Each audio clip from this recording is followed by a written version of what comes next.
Don't drink the water in the room, Dr. Chen warned. The last dose is in the pitcher, he said. It will make you forget. The frantic whisper sliced through the sterile silence of the 40th floor. Mei Ling Zhao froze, her hand halfway to the gleaming chrome handle of the boardroom door. Her mind, a fortress of numbers, legal clauses, and strategic forecasts, faltered. A child, a girl no older than 9, had darted from behind a monstrously large fern, her face pale, her eyes wide with a terror far too old for her. Before Mei Ling could process the intrusion, the girl had pressed a crumpled napkin into her palm, delivered her cryptic warning, and vanished toward a service corridor, the rattle of a distant janitor's cart covering her escape. Mei Ling stood alone, the air smelling of glass cleaner and ambition. In 10 minutes, she was scheduled to sign a merger that would be the crown jewel of her career. But the girl's words echoed. The last dose. A cold, familiar dread coiled in her stomach. For weeks, a disorienting fog had been creeping into the corners of her mind, a momentary lapse, a forgotten name, a dizzying spell of vertigo. Executive burnout, Dr. Chen had called it, a natural consequence of running a billion-dollar healthcare empire. She looked down at her hand. The napkin was still there. Unfolding it, she saw a child's drawing, a pitcher of water next to a crude but unmistakable skull and crossbones. A prank, it had to be. A janitor's kid playing a stupid, dangerous game. Mei Ling's jaw tightened. Security on this floor was supposed to be absolute. She crumpled the napkin, the thin paper crackling in her fist, and turned back to the door. She was Mei Ling Zhao. She did not have time for this. The boardroom door swung open silently. Sujin Park, the hospital's chief administrator, stood just inside, her smile as thin and sharp as the stylus she held. Mei Ling, we were just about to send a search party. Her tone was light, but her eyes were like chips of ice. Just reviewing my notes, Mei Ling replied, her voice smooth, betraying none of the tremor she felt inside. Her gaze swept the room. The long mahogany table gleamed. The board members were already seated, their faces a mixture of anticipation and deference. At the head of the table, Dr. Wei Chen rose to greet her. He was charisma in a tailored suit, his smile warm, his eyes full of practiced concern. Mei Ling, you look pale, he said, his voice a low, reassuring murmur as he guided her to her seat. Are you remembering to take it easy? The pressure of this deal, she said, pulling her arm from his touch. I'm fine, Wei. Let's get this done. As she sat, her eyes landed on the crystal pitcher of water in the center of the table, sweating condensation. Next to it was a single glass placed precisely at her spot. The girl's warning screamed in her mind, the last dose is in the pitcher. Before we begin, Sujin announced, her voice crisp, I've taken the liberty of pouring you a glass of water, Mei Ling. You've been running on coffee all morning. She pushed the glass an inch closer, a gesture of solicitude, a threat. Mei Ling stared at the glass. To refuse it would be paranoid, bizarre. It would be a crack in the flawless facade of control she had cultivated for 20 years.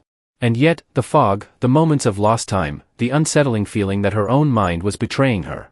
She remembered Dr. Chen's treatment for her burnout, the private consultations in her office, his insistence on absolute discretion, the small blue vials of what he called a customized vitamin infusion. He had administered them himself, always with a new syringe, always with a comforting word. This will clear the fog right up, Mei Ling. Her hand stopped, hovering over the glass. The blue vials.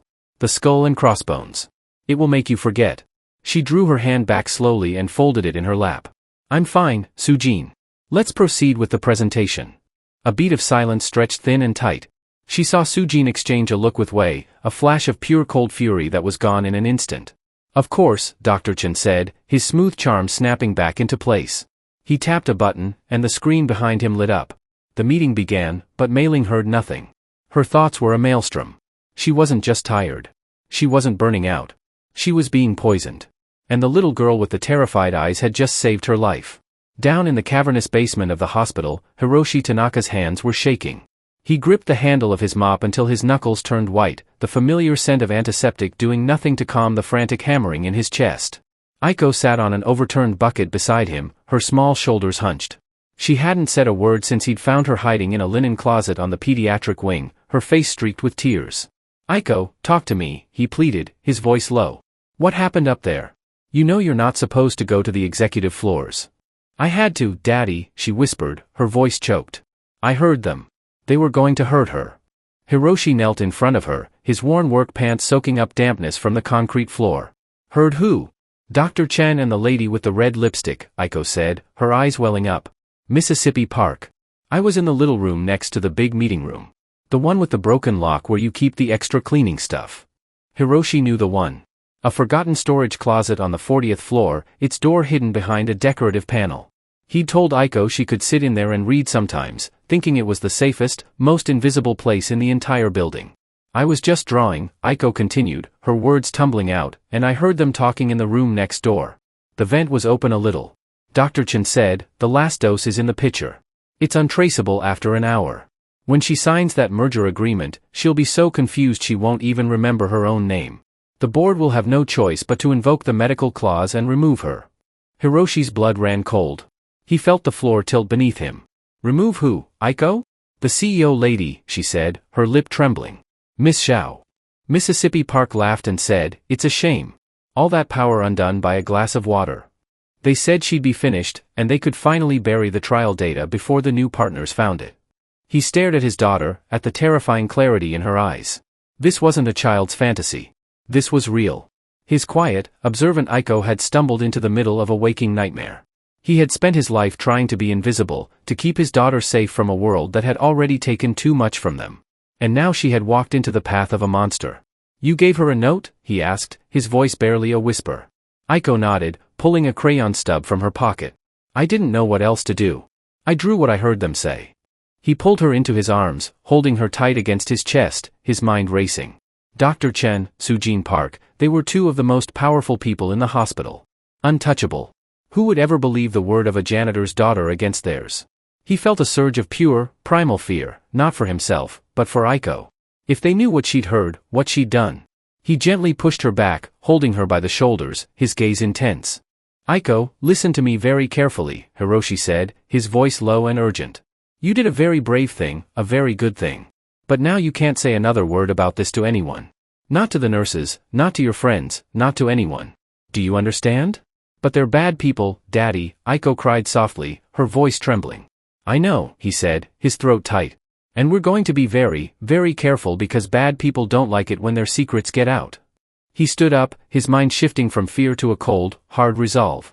He had no power, no influence, no voice, but he had a key card that opened every door in the hospital. He had gloves in his pocket and a cart that allowed him to move through the halls unnoticed. He was invisible. And for the first time in his life, he realized that might be the most powerful thing a man could be. The boardroom felt like an ice palace.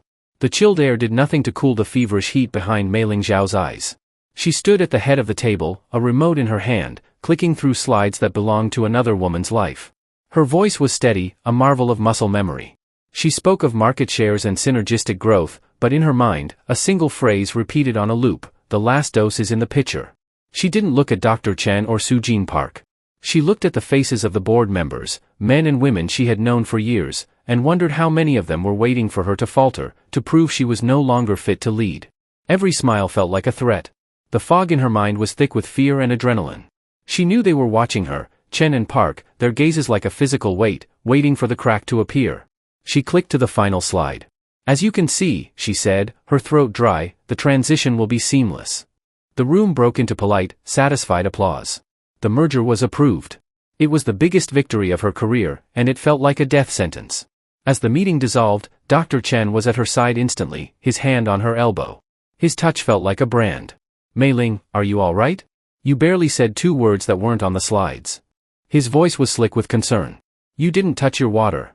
You're dehydrated. That's what's causing these spells. I have a migraine, Wei, she said, pulling away. She gathered her papers, her hands moving with stiff, robotic precision. The fluorescent lights. Sujin joined them, her expression a perfect mask of sympathy. We've been telling you for weeks to slow down. Perhaps it's time you took a real vacation. Let us handle the post-merger integration. You've earned it. Let us handle it. The words hung in the air, a thinly veiled coup. They were trying to get her to hand them the keys. I'll be fine, Mei Ling said, her voice like ice. I just need to go home. She turned and walked out of the boardroom without a backward glance, feeling their eyes on her back. She didn't run. She walked with the measured, confident stride of a CEO, but inside, she was scrambling for her life. In their quiet apartment, Hiroshi watched Aiko at the kitchen table.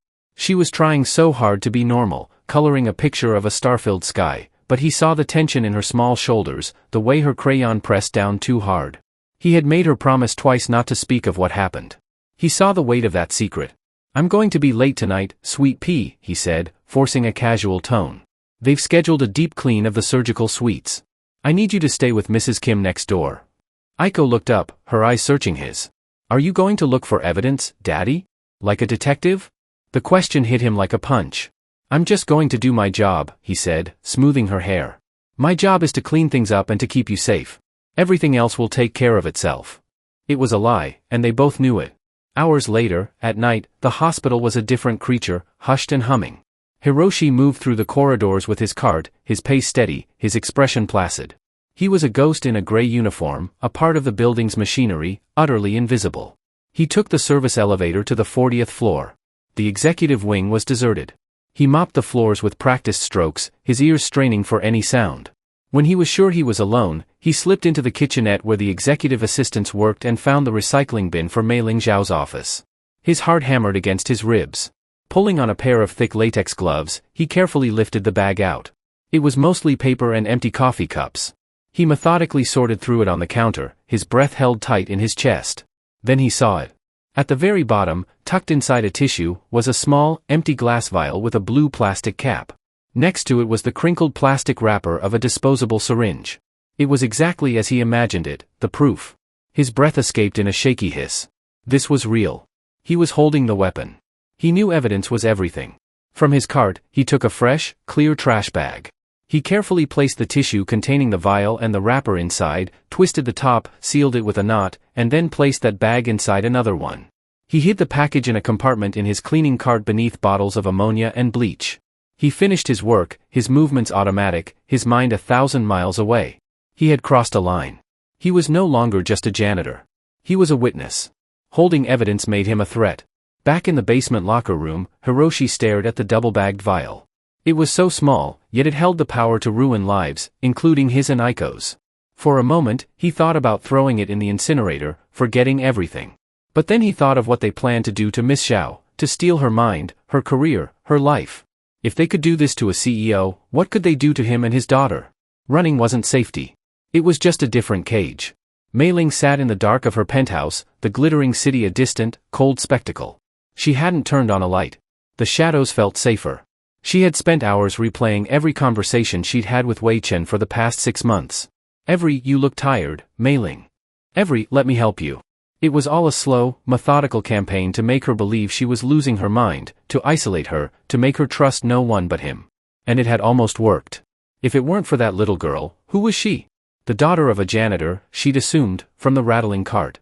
Mei Ling's mind, trained to strategize, began to work. The girl knew about the picture.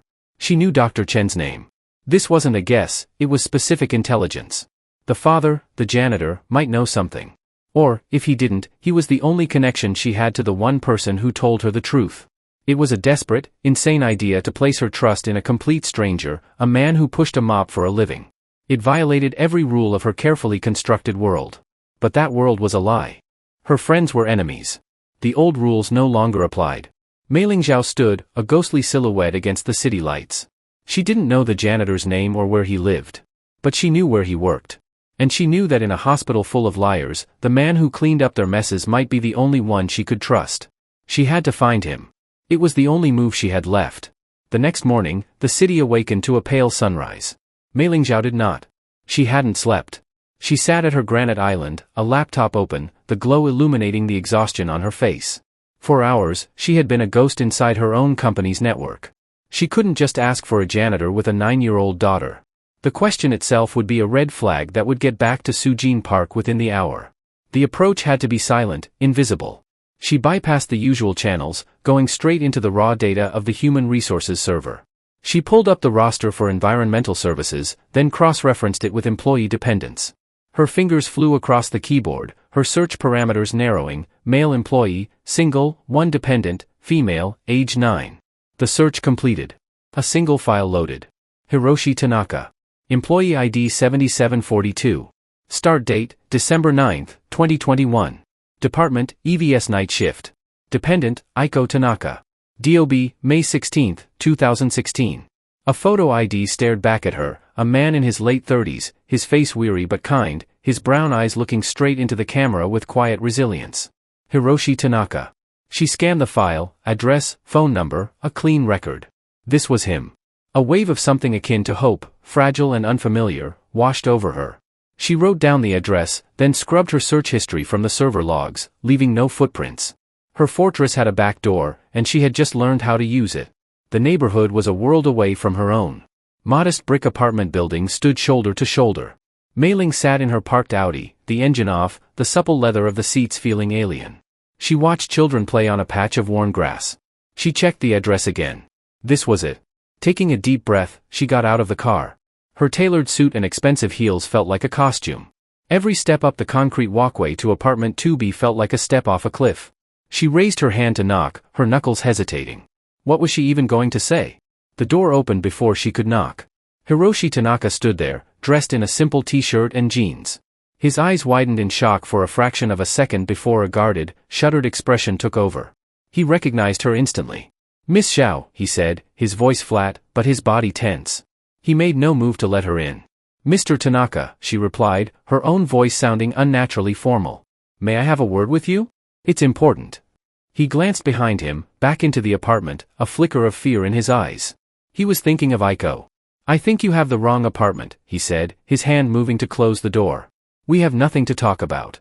"Please," Mei Ling said, the word coming out softer than she intended. "Yesterday in the corridor, your daughter, she gave me a warning." Hiroshi's jaw clenched. "My daughter has a wild imagination. She likes to play games. I've told her not to bother the staff." He was feeding her a lie, a shield to protect his child. This was the moment. She could press him with authority or meet him with the truth. She chose the truth. "She told me not to drink the water," Mei Ling said, her voice dropping to a near whisper. She held his gaze, letting him see the fear she had kept hidden from everyone else. And she was right. They were waiting for me to drink it. The denial in Hiroshi's eyes wavered. He saw not a powerful CEO demanding answers, but a woman who was just as terrified as he was. He studied her face for a long, agonizing moment, searching for a trap. He found none. With a slow, weary sigh, he stepped back, opening the door just wide enough for her to enter. The apartment was small but immaculately clean. A child's drawings were taped to the refrigerator. Her presence felt like a violation of its safety. "Aiko is at school," Hiroshi said quietly, closing the door behind them. "What do you want from us?" "I want to understand what's happening," Mei Ling said, turning to face him. "Your daughter overheard something. I need to know every word." Hiroshi hesitated, the instinct to protect Aiko warring with the need to fight back. Looking at Mei Ling, he realized this woman was their only hope. Hiding wouldn't keep them safe anymore. "They want you gone," he said, his voice low and steady.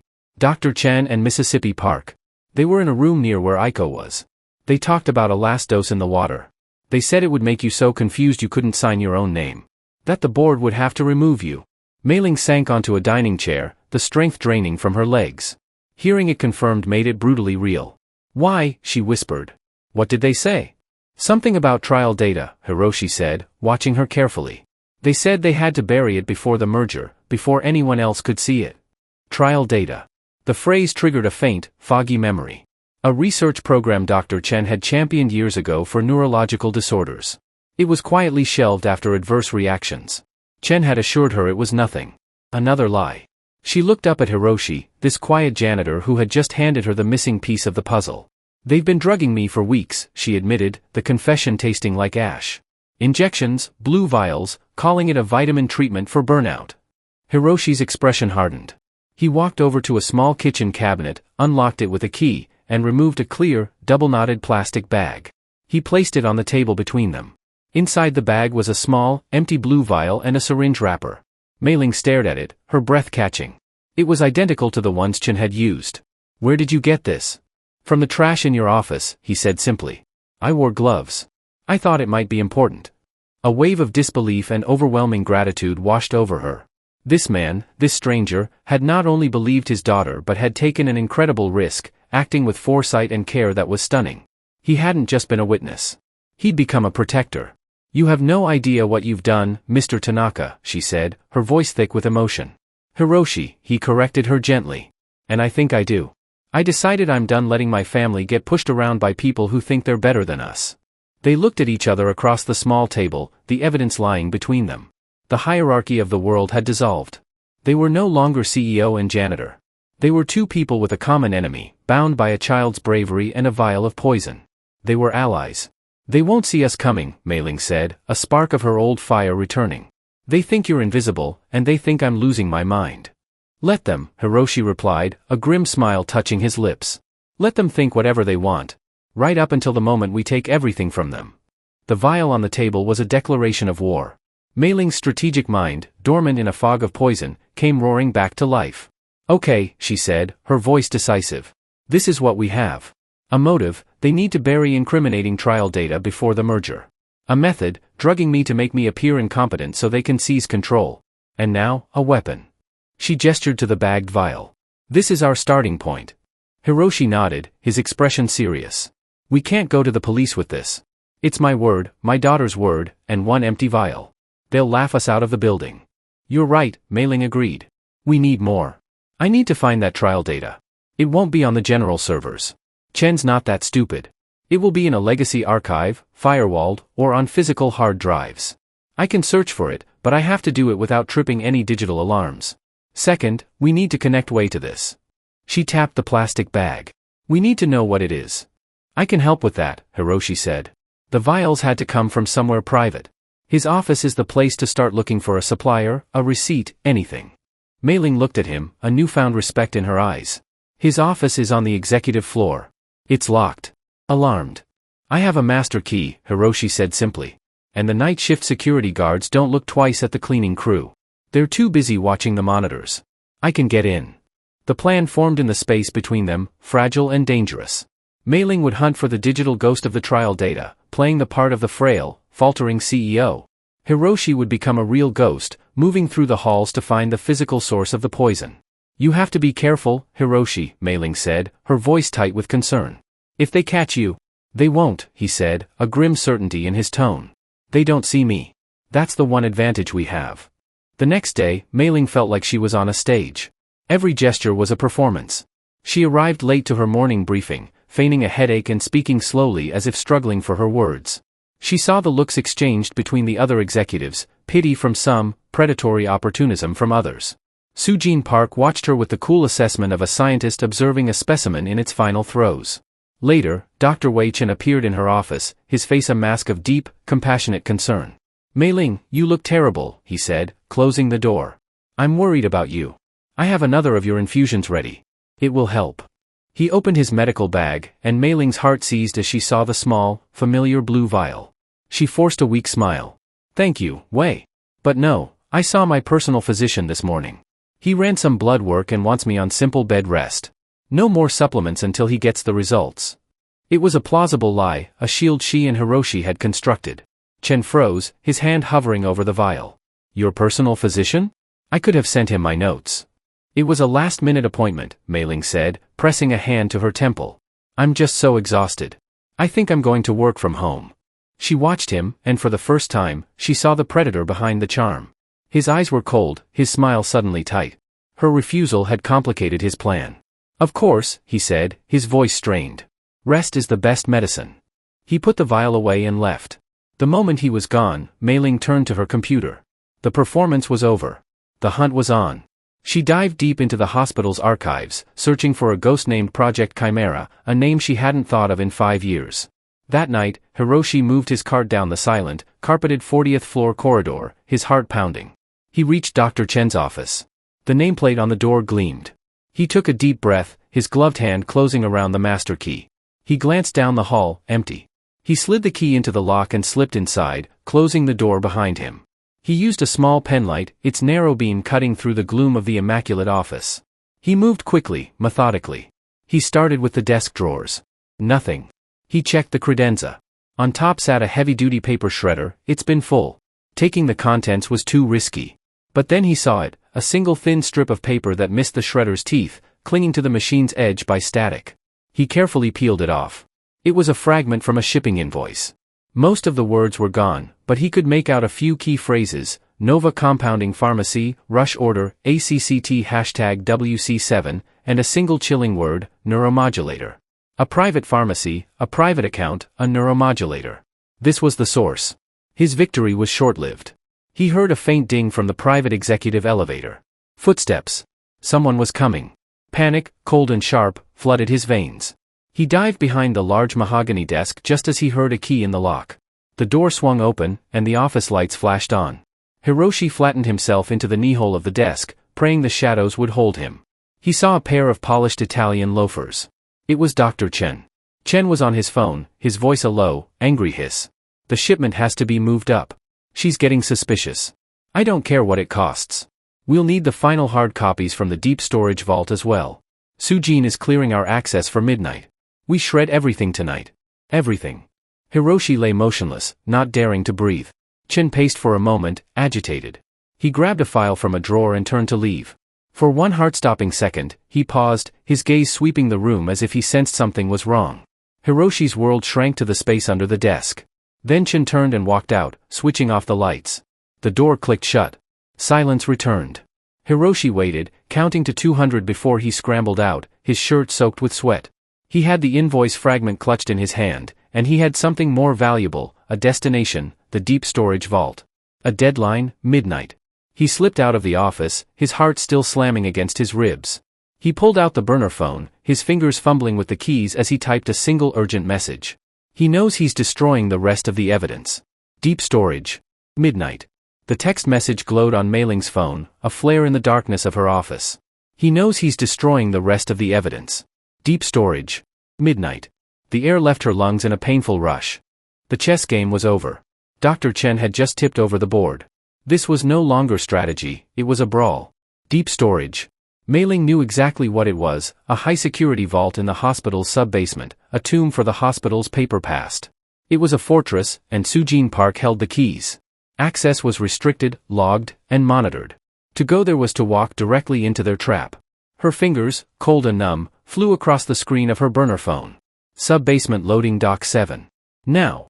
She grabbed her coat, her mind a whirlwind. The digital breadcrumbs she was following were now meaningless. The real evidence was about to be turned into confetti. The sub-basement was a different world, a labyrinth of concrete and steel. The air was cool, smelling of dust and ozone. Mei Ling found loading dock 7, a cavernous, poorly lit space, silent and empty. A moment later, Hiroshi emerged from the shadows, his janitor's uniform a perfect camouflage. He looked pale, his face taut with the adrenaline of his near miss, but his eyes were clear and resolved. He came back, Hiroshi said, his voice low. He was on the phone.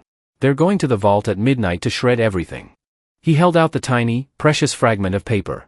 I found this before he got there, from his shredder. Mei Ling took the paper, her sharp eyes scanning the text under the dim safety lights. Nova Compounding Pharmacy. Neuromodulator. The words were a gut punch. Nova specialized in off-label and experimental drug synthesis, expensive, discreet, and legally gray. A neuromodulator wasn't a vitamin. It was a chemical designed to alter brain function. He wasn't just trying to make me confused, she whispered, the horror of it washing over her. He was trying to cause neurological damage. He's not just covering his tracks, Mei Ling, Hiroshi said, his voice grim. He's trying to bury the bodies. She looked at her watch, 10:30 p.m. They had 90 minutes. Sujin controls the access logs. If we go through the front door, they'll know we're coming. They'll say the unstable CEO is having a paranoid episode. So, we don't use the front door, Hiroshi said. He gestured down a long, dark corridor. The conduits that power the vault run through that service tunnel. The plans for this building are 50 years old. There's a ventilation shaft that runs directly over the vault ceiling. It's small, but we can get through. Mei Ling stared at him, then down at her silk blouse and high heels. A ventilation shaft. You have a better idea, he challenged, his gaze steady. A slow, dangerous smile spread across her face. No, I don't. The plan formed in a rush of desperate clarity. They're expecting to be alone. We need to give them a reason to be somewhere else. A fire they have to put out. She pulled out her personal phone and dialed a number from memory. A man with a gravelly voice answered on the first ring.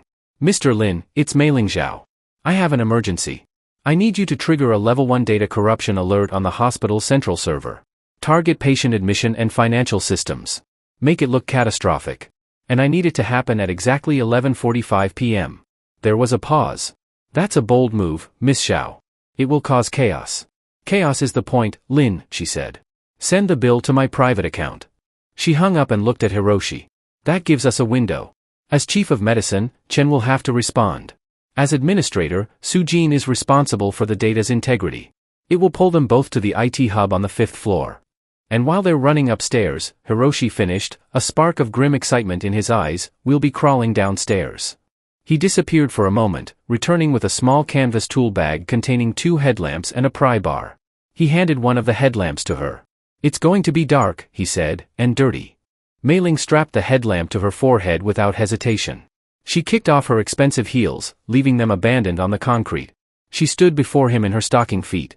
The CEO was gone. The fighter had arrived. They synchronized their watches, 11:15 p.m. The countdown had begun. They moved together down the service corridor, their footsteps echoing. They reached a heavy steel door marked danger, high voltage. Hiroshi produced an old brass key and unlocked it. He turned to her in the dim light. The weight of the moment hung between them.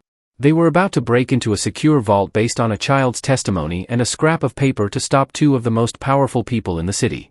It was insane. Ready to get your hands dirty, Miss Xiao? Hiroshi asked, his voice low. It's Mei Ling, she replied, her gaze fixed on the darkness ahead. And I've been waiting my whole life. The service tunnel was a maze of humming pipes, slick with condensation. The air was heavy, tasting of rust and stagnant water. Mei Ling followed the beam of Hiroshi's headlamp, her own light cutting a shaky path. The darkness was absolute, swallowing the sound of their frantic footsteps. Hiroshi moved with a quiet, practiced confidence. He was the master of this underworld. Watch that pipe, he murmured, pointing to a dark, insulated tube. High-pressure steam. Mei Ling flattened herself against the opposing wall, her heart slamming against her ribs. This was the grimy, dangerous foundation of her empire. They reached a junction of massive air ducts. Hiroshi stopped and pointed his light upward to a heavy iron grill bolted into the side.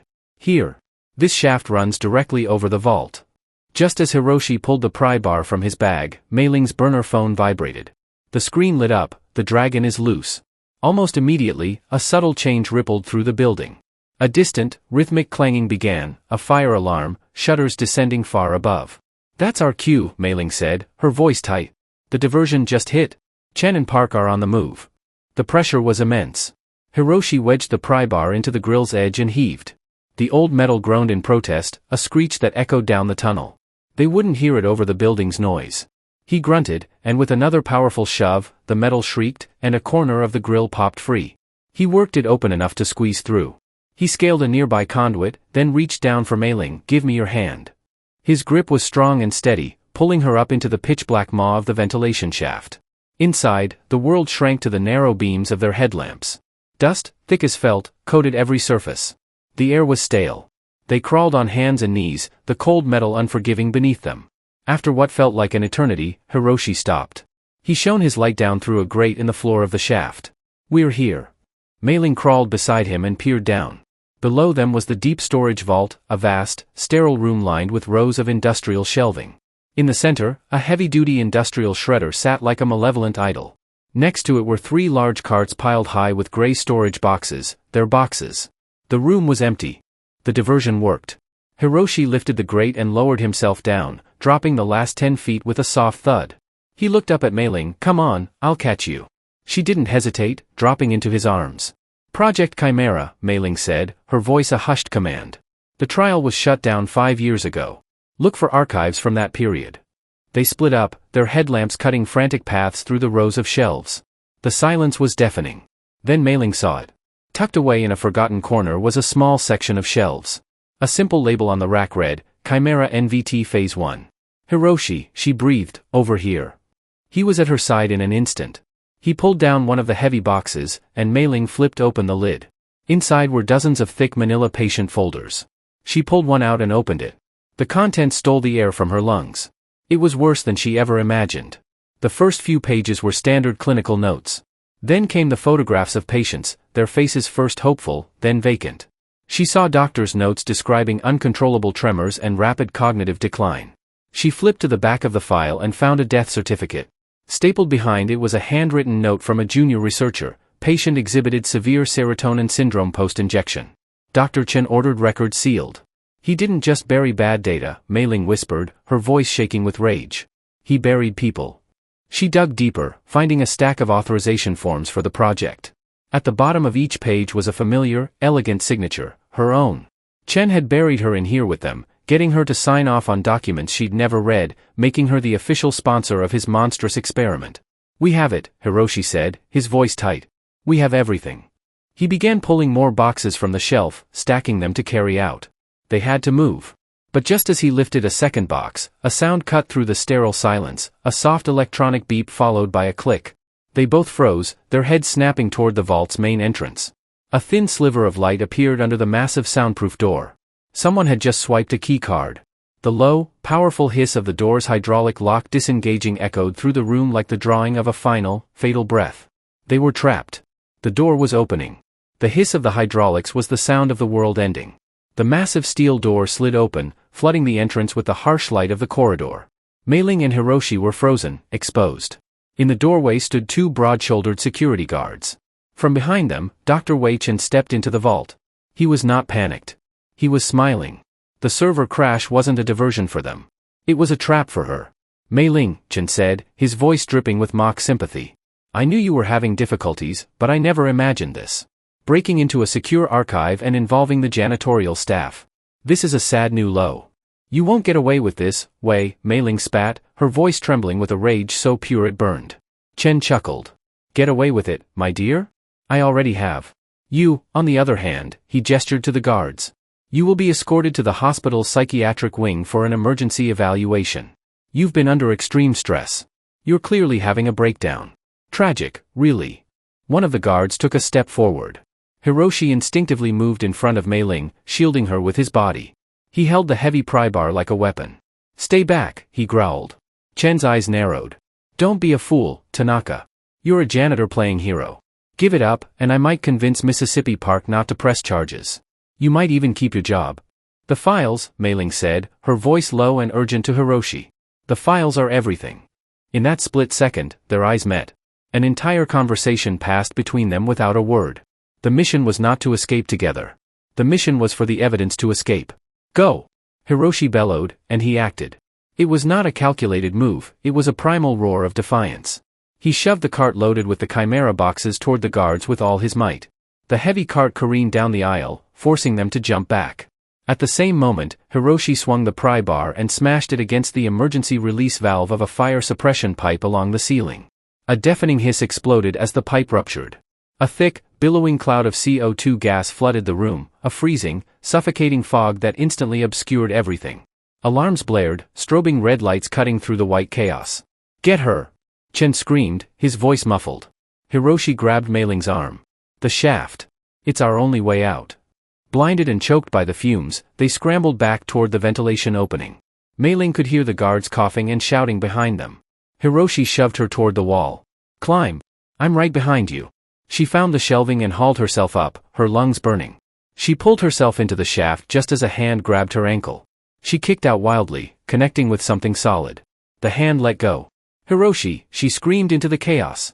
I'm here, he shouted back, his voice strained. He was at the base of the shelf, holding off a guard. He shoved the guard back, then scrambled up. He was halfway into the shaft when the second guard reached him, grabbing his leg. Hiroshi kicked, but the guard held on, his weight a dead anchor. Chen appeared out of the fog, his face a mask of pure fury, grabbing Hiroshi's other leg. They were pulling him back down. Take this! Hiroshi yelled, his voice raw. He shoved a single thick manila folder into Mei-ling's hands. It was one of the patient files. Go, Mei-ling warned Aiko. No, she cried, reaching for him. I'm not leaving you. You have to, he shouted, his grip slipping. It doesn't work if they get the proof back. Run. The guards gave one last brutal pull, and Hiroshi was ripped from the vent. He fell back into the chaos below. Mei-ling watched in horror as they swarmed him. The last thing she saw was Chen standing over Hiroshi, his face contorted in a triumphant sneer. Sobbing, her body screaming with exertion, Mei-ling crawled through the shaft. The alarms and shouting faded behind her. There was only the darkness, the cold metal, and the single precious file clutched to her chest. His sacrifice, her mission. She emerged back into the service tunnel like a ghost, covered in dust and grime. Mei-ling ran upstairs through deserted corridors, away from the sub-basement tomb. She made it to the parking garage, her hands shaking so violently she could barely fit the key in the ignition. She peeled out, tires screaming. Driving through the city, she was a wraith. The file sat on the passenger seat. She knew the police were useless, Chen would paint her as a hysterical woman. There was only one person who mattered now. She pulled over and took out the burner phone, dialing the number for Mrs. Kim. Mrs. Kim, she said, her voice raw. It's Mei-ling Zhao. Lock your doors. Don't let anyone in to see Aiko. No one. Not even if they say they're from the hospital. Is everything all right? The old woman asked, worried. No, Mei Ling whispered, tears finally streaming down her face. But it's going to be. She hung up, looking at her reflection in the rearview mirror, a wild-eyed stranger. The CEO was dead. The woman who was left had nothing to lose. I'm coming back for you, Hiroshi, she vowed to the empty night. I promise. The city was a blur of streetlights. Mei Ling drove on pure instinct, a fugitive from her own life. Hiroshi was gone. They had him. But beneath the grief was a core of hard, cold steel. He had sacrificed himself for the mission. She would not let it be in vain. She couldn't go to her penthouse, it was the first place they'd look. Her credit cards and phone were liabilities. Years ago, she'd used a shell corporation to purchase a small, nondescript condo in a part of the city she never visited, an anonymous box in a sea of anonymous boxes, her panic room. She parked blocks away and walked the rest of the way in the rain, clutching the manila folder. Inside the condo, she locked the door, slid the deadbolt, and leaned against it, her body finally succumbing to the tremors she'd been holding back. She slid to the floor, the file in her lap, and for a full minute, she let the horror wash over her. Then she got to work. She spread the file's contents across the coffee table. It told the horrifying story of a patient named Wei Jun Liang, his hopeful admission photo, the clinical notes detailing his rapid decline into paralysis, the final death certificate, and the damning handwritten note from a junior researcher. Patient exhibited severe serotonin syndrome post-injection. Dr. Chen ordered records sealed. At the bottom of the stack were the authorization protocols for Project Chimera, each one bearing her perfect, forged signature. They had made her the official sponsor of his monstrous experiment. This file was her sword and her shield. It proved the crime and her innocence. She took out her burner phone and photographed every page, creating a digital backup. Her mind cleared with a chilling focus. Aiko. Hiroshi's last words were a command, warn Aiko. Chen knew the little girl was the catalyst. He and Sujin would see her as a dangerous loose end. She dialed the number for Mr. Lin, her security consultant. Lin, she said, her voice low and even. I have a wet work situation. It's time-sensitive and requires absolute discretion. Understood, Miss Xiao. Send the location. An apartment building, 1450, Elm Street, apartment 3B. The neighbor, Mrs. Kim, is watching a 9-year-old girl named Aiko Tanaka. I need you to get the girl out of there. No one sees you. Chen and Park may have people watching. You will not be seen. And the girl? Lin asked. Bring her to me. I'm sending you the address of this location now. Use the service entrance. My code phrase for the neighbor is, the starlings are flying south. Lin, this is the most important thing you have ever done for me. Consider it done, he said, and the line went dead. With Aiko's extraction in motion, Mei Ling moved to the next phase. She needed an army, but an army of one. She dialed another number. Hey, a sleepy voice answered. Jian, it's Mei Ling Zhao, she said. I apologize for the hour. Mei Ling? The sleepiness vanished, replaced by sharp concern. It's 2 o'clock in the morning. What's wrong? I have evidence of corporate manslaughter, fraud, and a conspiracy at Northwood, she said, her words clipped and precise. My life is in danger. One of my employees has been abducted and is being held somewhere in the hospital. I am in hiding. There was a stunned silence. Are you serious? I am sending you an encrypted file. The password is the name of the boat we sailed on in Croatia. I need you to look at it, and I need you to meet me at 7 a.m. I'll send the address an hour before. And Jian, trust no one. They own the local police. I'll be there, he said without hesitation. Don't move. Don't talk to anyone else. She hung up and leaned her head back, the adrenaline finally ebbing, leaving a profound exhaustion in its wake. All she could do now was wait. An hour later, a soft, discreet knock came at the door. Mei Ling's heart leaped. She checked the peephole. It was Lin. Beside him, holding his hand, was a small, trembling figure, Aiko. Mei Ling unlocked the door. Lin gave her a single, solemn nod and melted back into the hallway. Aiko stepped inside, clutching a worn teddy bear. She looked so small, so lost. She looked up at Mei Ling, her bottom lip trembling. Where's my dad? She asked, her voice a tiny, fragile whisper that shattered the last of Mei Ling's composure. The weight of her promise, her new responsibility for this girl, crashed down on her. She knelt and pulled Aiko into a gentle hug. The little girl was stiff for a moment, then collapsed against her, burying her face in Mei Ling's shoulder. He's safe, Mei Ling said, her own voice thick with unshed tears. She held Aiko tight, a silent vow passing between them. He was so brave, and we are going to be brave, too. We're going to bring him home. Dawn filtered through the cheap blinds. But for Mei Ling and Aiko, the night never ended. Aiko was asleep on the sofa, curled under Mei Ling's wool coat. Mei Ling hadn't moved from the armchair opposite, watching over the child like a sentinel. The patient file sat on the table, a silent bomb. Aiko stirred, her eyes fluttering open. They were her father's eyes. She sat up and looked around the unfamiliar room, her gaze finally settling on Mei Ling. "Is he okay?" Aiko asked, her voice small. Mei Ling's heart ached. She moved to the sofa and sat on the edge, taking Aiko's small hand. "Your dad is the bravest man I have ever met," she said, her voice soft but steady. "He's like a superhero, trapped by the bad guys. But I have a very smart, very powerful friend coming to help us. He's going to help us bring your dad home." A single tear rolled down Aiko's cheek. "I want him now." "I know," Mei Ling whispered, pulling the little girl into a gentle embrace. "I do, too." At precisely 7 a.m., a sharp, confident knock echoed. Mei Ling checked the peephole. Jianwei stood in the hallway, his face grim, his gaze sharp. He was the army she had called for. She opened the door, and he stepped inside, his eyes taking in the scene in a single glance, Mei Ling's disheveled state, the sleeping child, the file on the table. He got straight to business. "Mei Ling," he said, his voice a low rumble of controlled fury. "I read the file twice. This is worse than you said. This isn't just corporate malfeasance. This is conspiracy to commit murder." He looked at her, his eyes hard as diamonds. "And they used your name to do it." "They have Hiroshi Tanaka," Mei Ling said, her voice raw. "The janitor. They took him in the vault last night." "A material witness being held against his will," Jian said, nodding. "That elevates everything. It gives us leverage." He paced the small room. "The local police are out. Chen and Park are pillars of the community. They'll tie this up in red tape until Hiroshi and the files disappear forever. We're going federal. The out-of-state pharmacy gives us wire fraud. The plot to tank the merger is securities fraud, and the kidnapping gives the FBI immediate jurisdiction." The living room was now a war room. In a forgotten, soundproofed hospital room with painted-over windows, Hiroshi Tanaka sat on a narrow bed. Dr. Wei Chen stood before him, his charming smile gone, replaced by a look of reptilian coldness. Sujin Park leaned against the wall, watching. "Your daughter is a lovely girl, Hiroshi," Sujin said, her voice smooth as silk. "So bright, so vulnerable." Hiroshi's head snapped up, pure hatred in his eyes. "You leave her out of this." "She's already in it," Chen said, stepping closer. He placed a single sheet of paper and a pen on the table. "It's a typed confession. Here's how this ends. You sign this. It says you were a disgruntled employee who manipulated an unwell Mei Ling Zhao. You sign this, you'll serve some time, but Aiko will be fine. She'll be safe." Hiroshi stared at the paper, his heart pounding with a terror so profound it threatened to swallow him whole.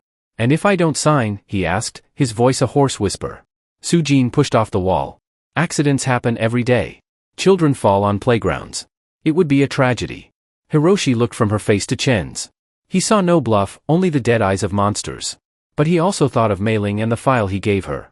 He had to believe he bought her enough time. He looked down at the paper, then back up at Chen, and with a voice that did not tremble, he said, "Go to hell."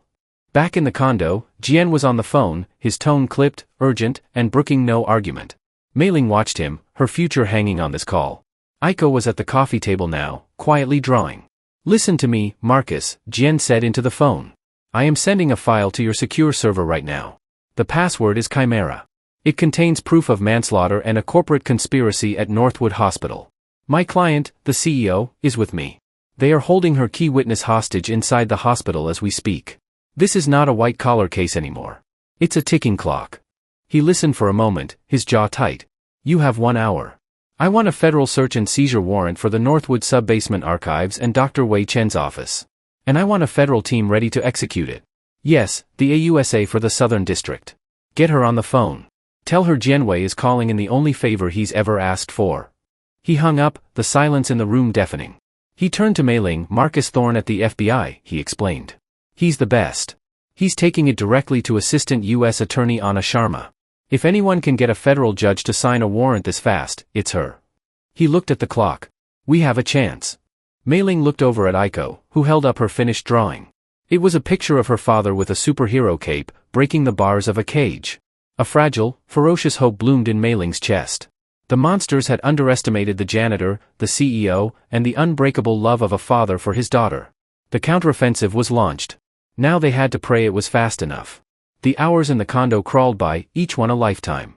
The morning sun gave way to the flat gray light of midday. Jian worked relentlessly, his phone calls a quiet staccato rhythm of legal pressure and strategic maneuvering. Mei Ling and Aiko existed in a bubble of suspended time. They built a pillow fort. They ate toast for lunch. Mei Ling, who once commanded boardrooms, now focused on the singular, monumental task of making a frightened little girl feel safe. Aiko showed Mei Ling the picture she drew, her father, the superhero. "He can break any cage," Aiko said, her voice full of a faith so pure it made Mei Ling's heart ache. "Yes, he can," Mei Ling said, her voice thick with emotion. "And we're his team. We help him from the outside." At 2:15 p.m., Jian's phone rang.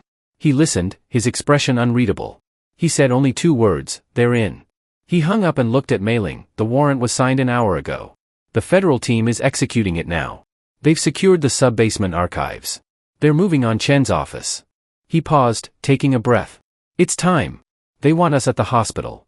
Dr. Wei Chen poured himself a glass of scotch, standing at the window of his immaculate office and looking down at the city he believed he owned. Su-Jin Park sat opposite his desk, scrolling through her tablet, a faint, satisfied smirk on her face. "The board is calling an emergency session for tomorrow," she said without looking up. "Based on my report of Mei Ling's erratic behavior and the break-in, they'll vote to suspend her. The motion to appoint you as interim CEO is already drafted." "And Tanaka?" Chen asked, swirling the amber liquid in his glass. "He's still in the holding room," Su-Jin said dismissively. "He's defiant, but he'll break. Once he understands his daughter's future is in our hands, he'll sign anything we put in front of him." "Good," Chen said. "Tie up the loose ends." The door to his office opened without a knock.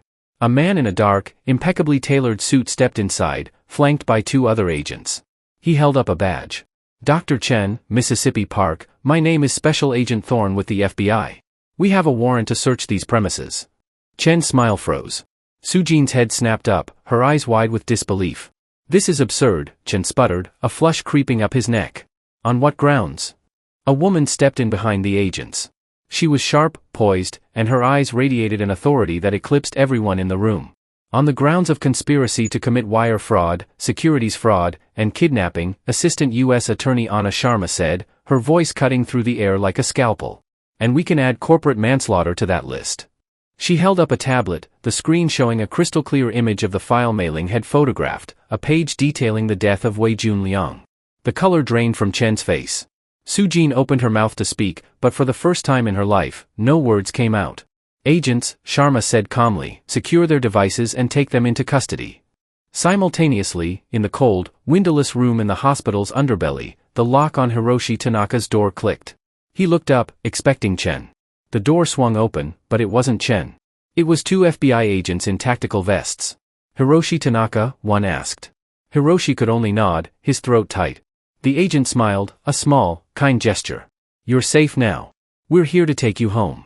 The hospital buzzed with the controlled chaos of a federal raid. Mei Ling and Jian were escorted through the corridors past stunned, whispering employees. They were led not to an interrogation room but to a quiet lounge where Anna Sharma was waiting. "Miss Xiao," Sharma said, shaking her hand. "The evidence you and Mr. Tanaka secured was irrefutable. We found the rest of the Project Chimera files exactly where you said they'd be. Dr. Chen and Mississippi Park are in federal custody." She paused, her expression softening. "Your employee, Mr. Tanaka, is a hero. He's shaken but unharmed. He's waiting for you next door." Mei Ling's legs felt weak with relief. She pushed open the adjoining door. Hiroshi was sitting on a sofa, a paramedic checking his blood pressure. He looked up, and his tired, bruised face broke into a slow, brilliant smile. She crossed the room in 3 strides. "There are no words," she said, her voice thick. There was only the overwhelming, unspoken truth of what they had endured. "You came back for me," he whispered, his voice rough. "I promised," she replied, her own voice thick with tears. The reunion with Aiko was a moment of pure, unadulterated joy that cut through the grim reality of the day. Hiroshi lifted his daughter into his arms, burying his face in her hair. For a long time, he just held her. The superhero was finally home, the cage well and truly broken.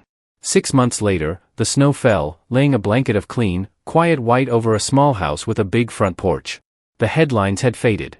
Wei Chen and Su-Jin Park were found guilty on all counts, sentenced to life in prison without the possibility of parole. The story of Project Chimera shocked the nation, a horrifying tale of greed and corruption. The Northwood Hospital Group, under a new board handpicked by Mei Ling, issued a public apology and established a multi-billion-dollar restitution fund for the families of the victims. Mei Ling Zhao was no longer its CEO. She was on the porch swing, a steaming mug of coffee in her hands, watching Aiko build a snowman in the front yard. A newly adopted golden retriever puppy pounced at the carrot Aiko was trying to use for a nose, and her laughter rang out in the crisp winter air. Hiroshi came out and sat beside her, handing her a worn, first-edition copy of a novel she'd mentioned she loved. He was no longer a janitor. He was the executive director of the Liang Foundation, a powerful new patient advocacy group funded by a massive anonymous donation from Mei Ling. He fought for the families the system forgot. He had found his voice, and it was a voice of unwavering integrity. "You know," he said, his arm resting gently behind her on the swing, "this is a lot better than the sub-basement." Mei Ling leaned her head against his shoulder, a real, genuine smile gracing her lips. "I don't know," she teased. The ventilation shafts had a certain rustic charm. They sat in comfortable silence, watching his daughter and her dog in the yard of their home. They had walked through fire and emerged on the other side, not unscathed, but whole. They had lost their old lives only to build a new one together, founded not on power or ambition, but on the quiet, unshakable truth of a promise kept. Justice had been served. But here, in the gentle fall of the snow, with the sound of a child's laughter, they had found something far more precious. They had found peace. And so their story reminds us that the brightest lights can be found in the darkest places, and the greatest strength often comes from the quietest voices. It teaches us that courage isn't the absence of fear, but the refusal to let it have the last word.